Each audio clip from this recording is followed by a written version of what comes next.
From the streets of Flores in Buenos Aires to the hollowed halls of the Vatican, Jorge Mario Bergoglio's journey was nothing short of extraordinary, a testament to faith, humility, and compassion. Figures in history. Born on December 17, 1936 to Italian immigrant parents Mario José Bergoglio and Regina Maria Sivori, he was the eldest of 5 children. And even as a young boy, Jorge displayed a quiet strength. He excelled at school, yet never shied away from rolling up his sleeves, earning a chemical technician's diploma and briefly working in a laboratory canteen to support his family. A severe pneumonia attack in his early 20s, which cost him part of a lung, would later become the crucible that shaped his devotion to service.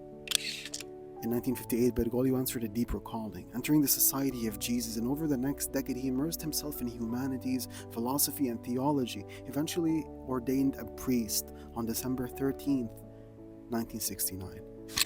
His Jesuit superiors soon recognized his pastoral gifts and leadership. From 1973 to 1979, he served as a provincial superior for Argentina, guiding fellow Jesuits through a period marked by political turmoil and repression. His commitment to education and helping the poor during these years foreshadowed the priorities that would define his papacy.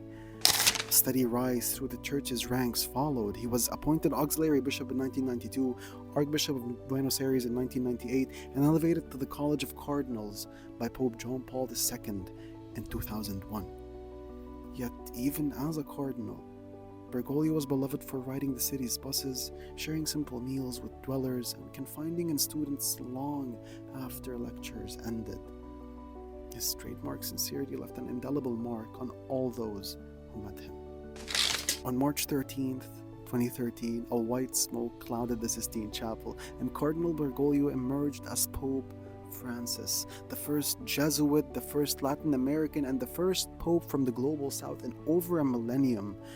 Choosing the name Francis in homage to Saint Francis of Assisi, he pledged to shepherd the Church of the Poor for the poor.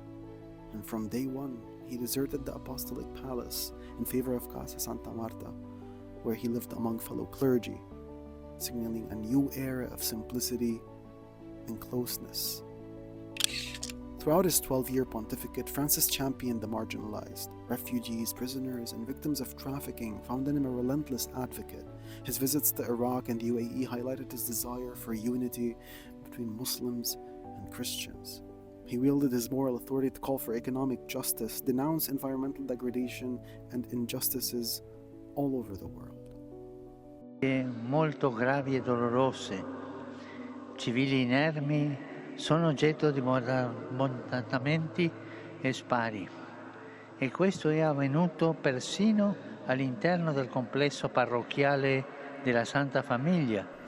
Throughout the Israeli war in Gaza, Pope Francis tirelessly called the Catholic Church in Gaza, checking up on those who took refuge in the church, praying for them daily. The Pope's reforms of Vatican financial structures and judicial norms, along with a historic revision to condemn the death penalty, underscored his vision for a merciful church led by conscience rather than dogma.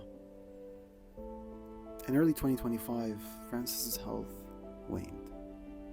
A 5-week hospitalization for double pneumonia left him in poor health, but he returned to preside over Holy Week liturgies, spreading his blessings to the faithful on Easter Sunday with a voice weakened but spirit unbroken. On April 21st, 2025, Pope Francis peacefully passed away in Casa Santa Marta, surrounded by the quiet prayers he had offered so many during his life.